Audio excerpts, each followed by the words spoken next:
വിജേഷ്, ഈ ആലപ്പുഴയിൽ നടന്ന ഒരു പെൺകുട്ടിയുടെ കൊലപാതകം അത് ദുരഭിമാന കൊലയാണെന്നാണ് ഇപ്പോൾ വാർത്തകൾ വരുന്നത്. എന്താണ് വിവരങ്ങൾ? എന്താണ്? അതായത് കഴിഞ്ഞ ദിവസം രാത്രിയിൽ സാധാരണഗതിയിൽ ഈ പെൺകുട്ടി രാത്രി പുറത്തെവിടെയോ സഞ്ചരിക്കാറുണ്ട്. തിരിച്ച് ഒരുവിധം രാത്രിയാകുമ്പോഴാണ് വീട്ടിലേക്ക് വരുന്നത്.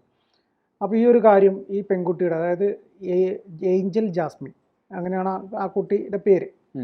അപ്പോൾ അവരുടെ ഈ യാത്രയെക്കുറിച്ച് നാട്ടുകാർക്കാണല്ലോ സാധാരണ ചൊറിച്ചിലുണ്ടാവുക. അപ്പം നമ്മളെവിടെ പോകണു, എന്ത് ചെയ്യുന്നു എന്നുള്ളത് നാട്ടുകാർക്കാണല്ലോ അതിലേറ്റവും, നമ്മളെ വീട്ടുകാരെക്കാൾ കൂടുതൽ അതിൽ ആശങ്ക ഉണ്ടാകുന്നത്. അതുപോലെ തന്നെയാണ് ഇവിടെ ഈ നാട്ടിലും സംഭവിച്ചത്. അപ്പം നാട്ടുകാരിൽ ചിലർ ഈ കുട്ടിയുടെ അച്ഛൻ്റെ അടുത്ത്, ഫ്രാൻസിസ് എന്ന് പറഞ്ഞ ജോസ്മോൻ എന്നറിയപ്പെടുന്ന ഫ്രാൻസിസിൻ്റെ അടുത്ത്, ഈ സംഭവം നടക്കുന്ന അതന്നെ.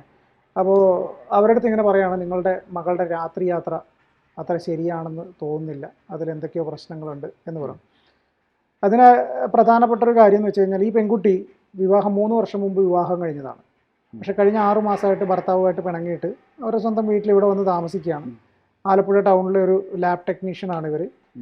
അപ്പോൾ ഇവർ ജോലിയൊക്കെ കഴിഞ്ഞ് വന്ന് രാത്രിയിൽ ഇവർ എന്തോ ആവശ്യങ്ങൾക്ക് ഇവർ പുറത്ത് പോകാറുണ്ട്, അത് ശരിയാണ്. പുറത്ത് പോയി കഴിഞ്ഞ ചൊവ്വാഴ്ച ഇതേപോലെ അവർ പുറത്ത് പോയിട്ട് തിരിച്ച് വീട്ടിലേക്ക് വരുന്നു. വീട്ടിൽ വന്ന് അപ്പം അതിന് മുന്നേ നാട്ടുകാർ പറഞ്ഞതിൻ്റെ ആ ഒരു ഇതിൽ അച്ഛനിങ്ങനെ ഇവൾ വരാൻ കാത്തിരിക്കുന്നു. അച്ഛനും അമ്മയും ഉണ്ട്. വന്ന് ഇവളുമായിട്ട് സംസാരമാവുന്നു, എവിടെ രാത്രി പോകുന്നു എന്നുള്ള സംസാരമായി, വാക്ക് തർക്കമായി, കയ്യാങ്കളിയിലേക്ക് എത്തുന്നു. കയ്യാങ്കളിയുടെ അവസാനം അച്ഛൻ മകളുടെ കഴുത്തിൽ തോർത്തുകൊണ്ട് മുറുക്കിയിട്ട് കൊല്ലുകയാണ്. കൊലപാതകം നടന്ന് ആ രാത്രി മുഴുവൻ അവർ ആ ബോഡിക്ക് കാവലിരുന്നു.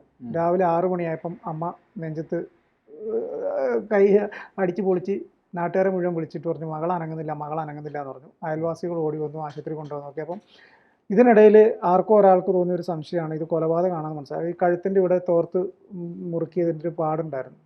അപ്പോൾ അത് കൊടുത്ത് അങ്ങനെ ഒരു സംശയത്തിൻ്റെ പുറത്ത് ഇത് പോസ്റ്റ്മോർട്ടത്തിന് പോയി ഈ സംഭവം കൊലപാതകമാണെന്ന് മനസ്സിലാവുന്നു. പിന്നീട് പോലീസിൻ്റെ അന്വേഷണത്തിലാണ് പോലീസ് വന്ന് ഇത് ദുരഭിമാന കൊലയാണ് എന്ന് പറയുന്നത്. അത് ചിലപ്പോൾ പോലീസ് ഈ ഇദ്ദേഹത്തെ ചോദ്യം ചെയ്തതിൻ്റെ അടിസ്ഥാനത്തിൽ കിട്ടിയ വിവരത്തിലായിരിക്കും ദുരഭിമാന കൊല എന്ന് പറഞ്ഞാൽ. അല്ലാതെ സ്വാഭാവികമായിട്ടും ഒരു കൊലപാതകം എന്ന് മാത്രമേ പോലീസ് ആദ്യഘട്ടത്തിലൊക്കെ പറയുള്ളൂ. പിന്നീട് പോലീസിൻ്റെ വിശദമായ അന്വേഷണത്തിലാണ് ഇത് ദുരഭിമാന കൊലയാണ് എന്ന് പറയേണ്ടി വരിക.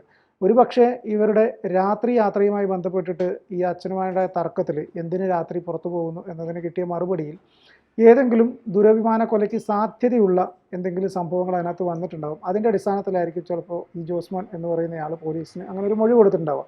അയാളുടെ മൊഴിയുടെ അടിസ്ഥാനത്തിൽ മാത്രമാണ് പോലീസ് ഇതൊരു ദുരഭിമാന കൊലയായിട്ട് പറഞ്ഞിരിക്കുന്നത്. നമ്മൾ കേരളത്തിൽ വികസനത്തിൻ്റെ കാര്യത്തിൽ, വിദ്യാഭ്യാസത്തിൻ്റെ കാര്യത്തിൽ നമ്പർ 1 ആണ് എന്ന് പറയുമ്പോൾ ഇപ്പോഴും ജാതിയും മതവും ഈ തൊട്ടുകൂടായ്മയൊക്കെ ഇപ്പോഴും നിലനിൽക്കുന്നുണ്ട്. ദുരഭിമാനം എന്ന് പറയുന്ന ഒരു സാധനം നമുക്ക് നേരത്തെ അറിയാം. കെവിൻ്റെ ഒരു കേസ് ഓർമ്മയില്ലേ? കെവിൻ നീനു. ഇപ്പം നീനു വേറെ വിവാഹമൊക്കെ കഴിച്ചു. പക്ഷേ അതൊരു ദുരഭിമാന കൊല. കേരളത്തിൽ ഏറ്റവും കൂടുതൽ ചർച്ച ചെയ്ത്, ഈ അടുത്ത കാലത്ത് ചർച്ച ചെയ്ത ഏറ്റവും വലിയ ദുരഭിമാന കൊലകളിൽ ഒന്നാണത്.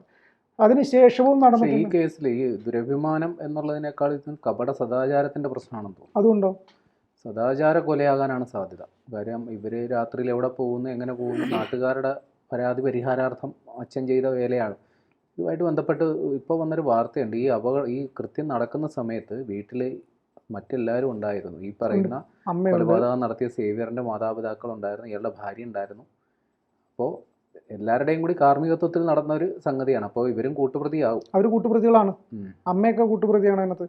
അല്ല, ഞാൻ പറഞ്ഞു വരുന്ന ഇതാണ്, കേരളത്തിൽ ഇപ്പോഴും ഈ ഉത്തരേന്ത്യൻ സംസ്ഥാനങ്ങളിൽ, തമിഴ്നാട്ടിലൊക്കെ ഉണ്ടാവാറുണ്ട്. തമിഴ്നാട്ടിൽ നമ്മൾ കണ്ടിട്ടില്ല, വിവാഹം കഴിച്ചു കഴിഞ്ഞാലും വേറൊരു ജാതിയിൽപ്പെട്ടാണ് കല്യാണം കഴിക്കുന്നതെങ്കിൽ കൊന്നുകളയാ, വേറെ ഒന്നുമില്ല അതിനകത്ത് ചിന്തിക്കാന്ന് പറഞ്ഞ രീതിയിൽ ഒരുപാട് സംഭവങ്ങൾ ഉണ്ടായിട്ട് വാർത്തകളൊക്കെ നമ്മൾ കണ്ടിട്ടുണ്ട്. പക്ഷേ കേരളത്തിൽ വളരെ അപൂർവമായിട്ടാണ് ഇപ്പോൾ. പക്ഷേ ഇപ്പോഴും കേരളത്തിൽ ഇത് ചർച്ചയാവുന്നുണ്ട് എന്നുള്ളതാണ് വസ്തുത. കേരളത്തിൽ അപൂർവം എന്ന് പറയുന്നത് കാര്യമില്ല. കാര്യം ഇതൊക്കെ പൊതുസമൂഹത്തിൽ എത്തുന്നത് അപൂർവമാണെന്നേ ഉള്ളൂ. അതാണ് അവസ്ഥ. ഈ ജാതിയും മതവും വർണ്ണവിവേചനവും വർഗ്ഗവിവേചനവും ഒക്കെ എല്ലായിടവും ഉണ്ട്. അതിന് ഏറ്റക്കുറച്ചിലുണ്ടെന്നേ ഉള്ളൂ. നമ്മുടെ കേരളത്തിൽ അതൊക്കെ ഉണ്ടായിരുന്നു. പക്ഷേ അതൊക്കെ കുറേയൊക്കെ മൂടി വയ്ക്കപ്പെട്ടിട്ടുണ്ടാവും.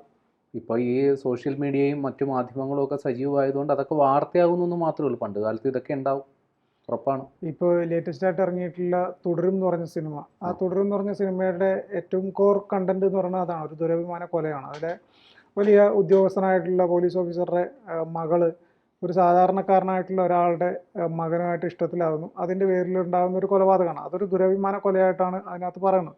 അതായത് അതിനകത്ത് ഒരു കൃത്യമായിട്ടൊരു കണക്കും പറയുന്നുണ്ട്. ഇന്ത്യയിൽ വർഷത്തിൽ ഇത്രയധികം ദുരഭിമാന കൊലകൾ നടക്കുന്നുണ്ട്, പക്ഷേ അതിൽ ഇത്ര ഒരു നിശ്ചിത ശതമാനം മാത്രമേ പുറം ലോകം അറിയുന്നുള്ളൂ എന്നുള്ളത്. അതാണ് യഥാർത്ഥത്തിൽ വസ്തുത. പ്രേമം പറഞ്ഞ പോലെ കേരളത്തിലും നിരവധി കൊലപാതകങ്ങൾ നടക്കുന്നുണ്ടാവും. അതിൻ്റെ വേര് തേടി പോയി കഴിഞ്ഞ് കഴിഞ്ഞാൽ സ്വാഭാവികമായിട്ടും ഒരു പക്ഷേ അതൊരു ദുരഭിമാന കൊലയായിട്ട് നമുക്ക് കാണാൻ സാധിക്കും. പാലക്കാട് അങ്ങനെ ഒരു സംഭവം ഉണ്ടായിരുന്നു, ഇതേപോലെ കൊലപാതകം നടത്തിയിട്ട് കേസ് പിന്നീട് ശിക്ഷ വിധിക്കുന്നതൊക്കെ അടക്കം. അപ്പോൾ ആ കേസിൽ ശിക്ഷ വിധിച്ചവർ വളരെ എന്തോ മഹത്കാര്യം ചെയ്ത പോലെയാണ് ആ ശിക്ഷാവിധി ഏറ്റുവാങ്ങിയ ശേഷം കോടതിയിൽ നിന്ന് പോകുന്നു. ചിലർക്ക് ഈ ജാതിയും മതവും എന്താ പറയുക വർഗവും ഒക്കെ എന്തോ എന്തോ വലിയ അഭിമാന സ്തംഭങ്ങളായിട്ട് കരുതുന്നവരുണ്ട്. അവർക്ക് കിട്ടുന്ന അഭിമാന ക്ഷതങ്ങളാണ് അവരുടെ കൂട്ടത്തിൽ ഒരാൾ മറ്റൊരാളെ വിവാഹം കഴിക്കുമ്പോൾ ഉണ്ടാകുന്നത്. അപ്പോൾ അതിൻ്റെ പകയെന്ന് പറയുന്നത് എന്താ പറയുക, ഈ കാലങ്ങളായിട്ട് സൂക്ഷിച്ചു വെച്ച അവരുടെ ഒരു അഭിമാന സ്തംഭം വീണുടഞ്ഞു പോകുമ്പോഴുണ്ടാകുന്ന ഒരു പ്രതികാരദാഹമുണ്ടല്ലോ, അത് ചിന്തിക്കാൻ പറ്റില്ല. ആ രീതിയിലാണ് ചെയ്യുന്നത്. പക്ഷേ ഇവർക്കൊക്കെ സാമാന്യ യുക്തിയും ബോധം ഉണ്ടാകില്ല ആ സമയത്ത്. അതാണ് കുഴപ്പം. ഈ പ്രതികാരദാഹം എന്ന് പറയുമ്പോൾ ചിന്തിച്ചു നോക്കണം, അച്ഛൻ മകളെയാണ്, സ്വന്തം മകളെ, ജനിച്ച അച്ഛൻ്റെ കൈകളിലേക്ക് വീണ കുട്ടിയായിരിക്കും. അല്ല, ഇപ്പോൾ അച്ഛന് വേണ്ടിയിട്ട്, ഇപ്പോൾ ആ കൊലപാതകം നടത്തിയ അച്ഛന് വേണ്ടിയിട്ട് സ്തുതി പാടാനായിട്ട് ഒരു കൂട്ടം ഉണ്ടാവും, ഉറപ്പല്ലേ. കാര്യം അയാൾ ഏതൊരു ഘട്ടത്തിലാണ് ഈ കൃത്യം നിർവഹിച്ചതെന്ന് ഓർക്കണം. അവൾ അത്രയ്ക്ക് വലിയ പ്രശ്നക്കാരി ആയതുകൊണ്ടായിരിക്കുമല്ലോ ഈ രീതിയിൽ ചിന്തിച്ചത് എന്ന് പറഞ്ഞ് വ്യാഖ്യാനിക്കുന്നവരും അയാൾക്ക് അനുഭവം പ്രകടിപ്പിക്കുന്നവരും ഉണ്ടാവും. ആത്യന്തികമായിട്ട് 28 വയസ്സുള്ള ഒരു സ്ത്രീയാണ്, കൊച്ചു കുഞ്ഞുമല്ല, പെൺകുട്ടിയുമല്ല. അവർക്ക് സ്വതന്ത്രമായി ജീവിക്കാനും അവരുടെ ഇഷ്ടങ്ങൾ തീരുമാനിക്കാനും എല്ലാം ഉള്ള അവകാശവും സ്വാതന്ത്ര്യവും ഉണ്ട്. അവരെ അവരുടെ വഴിക്ക് വിടുക എന്നതിനപ്പുറം അവരെ എന്തെങ്കിലും ഒരു തീരുമാനം അടിച്ചേൽപ്പിക്കാൻ ശ്രമിക്കുന്നതിൻ്റെ ഭാഗമായിട്ട് അത് നിഷേധിച്ചത് കൊണ്ടായിരിക്കണം ഈ തരത്തിലൊരു കൊലപാതകത്തിലേക്ക് കാര്യങ്ങൾ പോയിട്ടുണ്ടാവുക. ഒന്നാമത് ഈ നാട്ടിൽ ഒരു പണിയില്ലാണ്ട് നിൽക്കുന്ന ഒരുപാട് ആളുകളുണ്ട്. അവരുടെ മെയിൻ വിനോദം എന്ന് പറയുന്നത് അയാൾ എവിടെ പോകുന്നു, അയാൾ എന്തിനാ അവിടെ പോയത്, അയാൾ അവിടെ പോയിട്ട് എന്തായാലും. ഫേസ്ബുക്കിൽ കഴിഞ്ഞ ദിവസം വന്നൊരു സാധനമുണ്ട്, അതായത് കുറെ വല്യപ്പന്മാരിങ്ങനെ ഒരു ചായക്കടയിൽ ഇങ്ങനെ ഇരിക്കുക. വല്യപ്പന്മാരൊന്നുമല്ല, എല്ലാ വിഭാഗത്തിൽപ്പെട്ട. എന്നിട്ട് തന്ന ക്യാപ്ഷൻ ഇതാണ്, മറ്റേ AI സംവിധാനം ഇല്ലാത്ത CCTV ക്യാമറകൾ കുറഞ്ഞ ചെലവിൽ.